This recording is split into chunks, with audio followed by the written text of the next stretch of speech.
అన్న నిజంగా వేణుమాధవ్ అన్న మరి తిరిగి లోకాలకి వెళ్ళిపోయినా కూడా ఆయన వీడియోస్ కానీ ఆయన సినిమాలో క్లిప్పింగ్స్ కానీ ఆయన చేసినటువంటి కామెడీ సీన్లు కానీ నిజంగా ఎవరు మర్చిపోలేం. నిజంగా ఒక విధంగా చెప్పాలంటే నభూతో నా భవిష్యత్. అన్నను గురించి మనం ఏం మాట్లాడుకున్నా చాలా తక్కువ అనిపిస్తుంది. ఎందుకు చెప్తానంటే కామెడీలో అతను కొత్త వరవడి సృష్టించినటువంటి వ్యక్తి. ఆయన ఈజ్ ఎ లెజెండ్.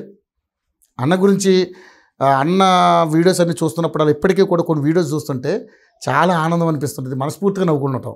నిన్న ఒక విషయం జరిగింది చెప్తా. మాజీ ఎమ్మెల్యే ప్రభాకర్ గారు అక్కడ ఆ ఏరియా మా ఏరియా ఇది ఇక్కడ ఏరియా అంతా మౌలాలి హౌసింగ్ బోర్డు అంతా మా ఏరియానే. మా పిల్లలు అందరూ ఉండేది ఇక్కడే.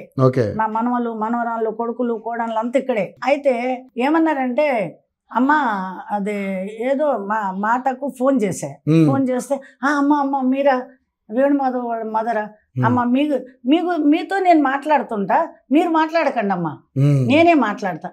మాట్లాడు బాబు మాట్లాడు. ఇగో అక్కడ నుండి మీ ఏరియా నుండి వీళ్ళు వచ్చారమ్మా ఇవాళ మా దానికి ఇది మా ప్రోగ్రామ్కి వచ్చారట. ఏదో బీజేపీలో అదే వస్తే అక్కడ మీరు జ్ఞాపకం వచ్చారమ్మా. వేణుమాధవ్ నాకు చేసింది నేను ఇప్పుడు కూడా మర్చిపోనమ్మా. అర్ధరాత్రి వరకు నేను షూటింగ్ అదే తిరిగి నేను వెళ్తే నన్ను కూర్చోబెట్టి సార్ ఒక 20 నిమిషాలు నాకు టైం ఇవ్వండి అని అప్పటికప్పుడు పుల్కా చేపించి నాకు పప్పేసి అన్నం పెట్టి నన్ను మర్యాదగా చూసిండమ్మా. ఆ విషయం నేను ఈ రోజు వరకు వేణుమాధవ్ది మర్చిపోను అన్నాడు. అలాంటి వ్యక్తి వేణుమాధవ్ నిజంగా. ఎందుకంటే మనం గుర్తు చేసుకోవాలి అలాంటిది. కానీ అమ్మ నిజంగా అంటే ఇన్నాళ్ళు మీరు ఎప్పుడు మీడియా ముందుకు రాలేదు కాబట్టి నేను అన్న గురించి కొన్ని అడుగుతాను, అవి చెప్పండి మీరు. అన్న సినిమాలకి దూరం కావాలని అయ్యాడా లేకపోతే వాళ్ళు సినిమా వాళ్ళు ఏమైనా దూరం చేశారు అన్నయ్యని? ఏం లేదు నాన్న, అప్పుడు ఆరోగ్యం కొంచెం ఇది లేక బిజీగా ఆయన సినిమాలు సొంత సినిమాలు తీసేది కదా, తీసుకుంటూ ఆయన ఇంకా బిజీగా ఉండేవాడు. దానివల్ల కూడా కొంచెం డిస్టర్బ్ అయింది ఆయనకు. అయితే ఆయన డిస్టర్బ్ అయినంత మాత్రాన ఆయనకి ఏమన్నా నష్టమా? అంత మేమే దగ్గరుండి 2 అన్నదమ్ములు 3 అన్నదమ్ములు తల్లిని ఇట్లా నేను ఇది సేమ్ పొజిషన్ లో నేను కూర్చుంటే ఎప్పుడైనా నా కొడుకులు 3 అట్లా కూర్చుంటారు. అమ్మాయి వాళ్ళు ఏం చేద్దాం, ఎంత ఇద్దాం, ఎంత చేద్దాం, ఎంత కొందాం, ఎన్ని అమ్ముదాం, మొత్తం 4 కూర్చుని డిస్కస్ చేసుకుంటారు. నాకే క్యాష్ నాదే. అమ్మ ఈ రోజు ఈ పలానా ఎకరం కొందాం నాన్న, ఈ రోజు ఇది కొందాం. ఆయన దగ్గర డబ్బులు ఉండే అన్ని వేస్ట్ కాకుండా చాలా వరకు వేస్టే అయినాయి. ఇంకా కాకుండా ఆ డబ్బునంతా వాళ్ళ 3 అన్నదమ్ములు నేను కలిసి ఆయన ఆస్తిపాస్తుల్ని భగవంతుడి దయ వల్ల అన్ని సమకూర్చినాం. 10 ఎకరాలు పత్తి చేయను, 5 ఎకరాల పొలం, అవి ఆయన వరకు ఉన్నది. ఆయన ఇంకా సినిమాలో చేసినా చేయకపోయినా ఆయనకు విరక్తి పుట్టినా ఆయన ఎవరినో వద్దు అనే అంత సీన్ లేదు ఆయనకు. ఆయన ఎప్పుడూ యాక్టరే. ఆయన ఎప్పుడూ ఏమంటారు దాన్ని, ఇంకా నాకు మాటలు కొన్ని వస్తలేవు. ఆయన ఎప్పుడు ఓకే, అదే ఎప్పుడు కూడా లైవ్ లోనే ఉంటాడు. ఆయన ఇక అసలు ఆయనకి అంటే ఇప్పుడు మన మధ్య భౌతికంగా లేకపోయినా మన కళ్ళ ముందే ఉంటాడు. ఆయన కళ్ళ ముందు ఉంటాడు.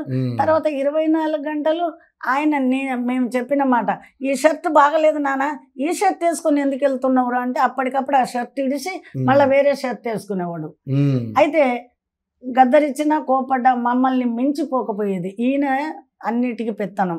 రెండో బాబు అన్నయ్య, పెద్ద బాబు బిజినెస్, ఏది బిల్డర్, కట్టడాలు గరుడాలు అమ్మడాలు అన్ని. ఇక నేనే కదా, నేను పొలిటికల్ గా ఉండే, కోర్టుకు పోయేది, కోర్టులు నేనే తిరిగేది, అన్నిటికీ నేనే, లాయర్ల దగ్గర నేనే అన్ని సమస్తం చేసి నా కొడుకుల్ని మర్చిపోవాల్సిన రోజులు వచ్చినాయి.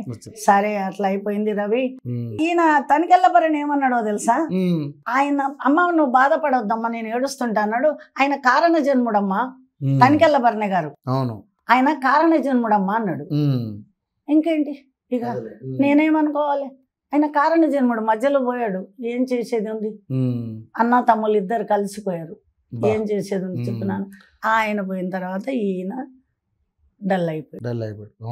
లేకపోతే ఈయన మ్యూజిక్ డైరెక్టర్, ఇది మన ఏ పేర్లు ఎవరా వాళ్ళందరూ, ఈయన పెద్ద పెద్ద ప్రోగ్రామ్స్ చేసేది. నేను కూడా ఇప్పుడున్న ఈ అబ్బాయి కూడా మిమిక్రీ చేయగలుగుతాడంటగా. మిమిక్రీయే కాదండి, ఆర్కెస్ట్రా మాది, okay. GK musical orchestra, orchestra. GK orchestra మాది. పెద్ద ఆర్కెస్ట్రా ఉండే. కొన్ని కారణాల వల్ల ఇక అన్నయ్యలు డల్ అయ్యేసరికి తమ్ముళ్ళు డల్ అయిపోయారు, వీళ్ళు డల్ అయ్యేసరికి నేను డల్ అయిపోయినా, అందరం అయిపోయి ఏదో ఓకే. ఇక రవి వాళ్ళ లాంటి వాళ్ళు వచ్చి తప్పనిసరిగా అమ్మ మాట్లాడాలంటే గుర్తు చేసుకోవాలి కదమ్మా, మర్చిపోయేటువంటి మనిషి కాదు కదా అది అది, అందుకని గుర్తు చేసుకోవాలి తప్పదు. ఎందుకంటే సినిమా కళామ తల్లికి అనేక రకాలైనటువంటి సేవలు అందించినటువంటి వ్యక్తి వేణుమాధవ్ గారు. బ్రహ్మానందమైన చిరంజీవి, నాగబాబు బ్రహ్మానందం. మన ఇంటికాడ అమ్మను భోజనం పంపిమ్మను వేణు అంటే, అరే నువ్వెవడరా నా సొమ్ము తినడానికి అదేవతిరా అనేది నన్ను. అంటే నువ్వెవడరా, మా అమ్మ మాకు వండి పెడుతుంది. అమ్మ ఏం చేస్తున్నావు, మా గారెలు చేసా, కోడికూర పులుసు చేసా నాన్న, పంపిస్తా. అట్లాంటి మనిషి.